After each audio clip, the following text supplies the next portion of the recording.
মিয়ানমারের গৃহযুদ্ধের আঁচ এসে পড়েছে বাংলাদেশে। পড়শি দেশের সেনার ছোড়া মার্টার শেলের আঘাতে মৃত্যু হলো দুজনের। মৃতদের মধ্যে একজন মহিলা ও একজন রোহিঙ্গা শরণার্থী রয়েছেন, এমনটাই সূত্রের খবর।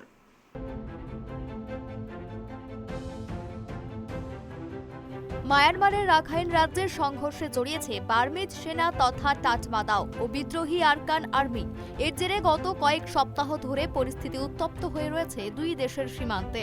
এর আগেও সে দেশ থেকে গোলাগুলি উড়ে এসে দেশে পড়েছে। আতঙ্কিত হয়ে অনেক বাংলাদেশি ঘর ছাড়ার সিদ্ধান্ত নিয়েছেন।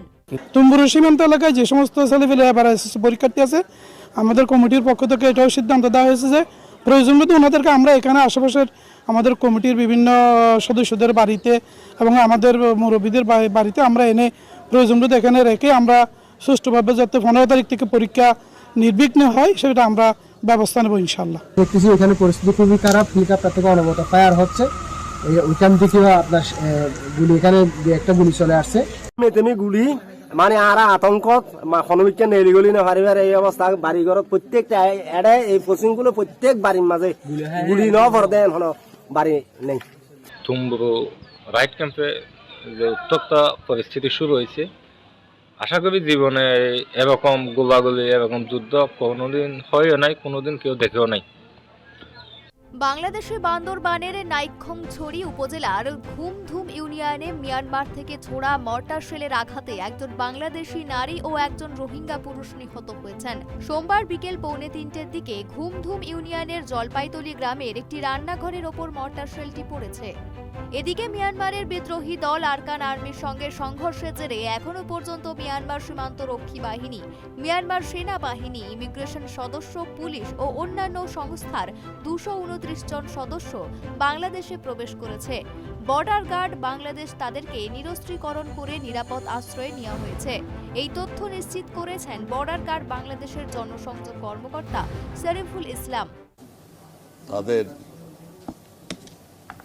তাদের আরাকান সাম্রাজ্য, রাখাইন সাম্রাজ্যের অনেক জায়গা তারা একের পর এক দখল করে নিচ্ছেন এবং ক্রমাগত তারা শক্তিশালী হয়ে তারা আরও সামনের দিকে যাচ্ছেন। এটা আমাদের কাছে ইনফরমেশন। সেখানে আর্মির সঙ্গে আরাকান আর্মির যুদ্ধ চলছে। আজকে সকালবেলা মায়ানমারের ডেপুটি ফরেন মিনিস্টার আমাদের যে অ্যাম্বাসেডর আছে সেই অ্যাম্বাসেডরের সাথে, রাষ্ট্রদূতদের সাথে কথাও বলেছেন। তারা তাদের নাগরিকদের ফিরিয়ে নিয়ে যাবে, অর্থাৎ এই পিজিপি, তাদের যে বর্ডার গার্ডের যারা এখানে এসছে তাদেরকে তারা ফিরিয়ে নিয়ে যাবে। এখন কোন প্রক্রিয়ায় ফিরিয়ে নিয়ে যাওয়া হবে সে নিয়ে আমরা আলাপ আলোচনার মধ্যে আসি। তাদেরকে কি বাই এয়ার ফিরিয়ে নিয়ে যাওয়া হবে নাকি বাই বোট ফিরিয়ে নিয়ে যাওয়া হবে, সেটা নিয়ে আমরা আলাপ আলোচনার মধ্যে আছি। আমরা we shall find a way.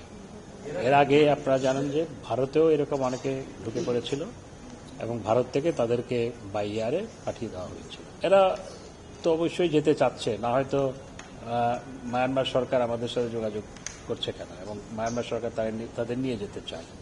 অন্যদিকে মিয়ানমারের বর্ডার গার্ড পুলিশের যেসব সদস্য বাংলাদেশে আশ্রয় নিয়েছেন তাদের ফেরত পাঠানোর জন্য দুই দেশ আলোচনা করছে বলে জানিয়েছেন বাংলাদেশের বিদেশ মন্ত্রী হাসান মাহমুদ।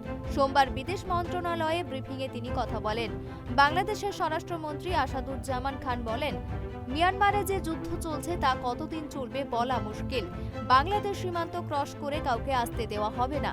বাংলাদেশের বিজিবিকে সেই নির্দেশনা দেওয়া হয়েছে। ঢাকা থেকে হাবিবুর রহমানের রিপোর্ট, ট্রাইব টিভি।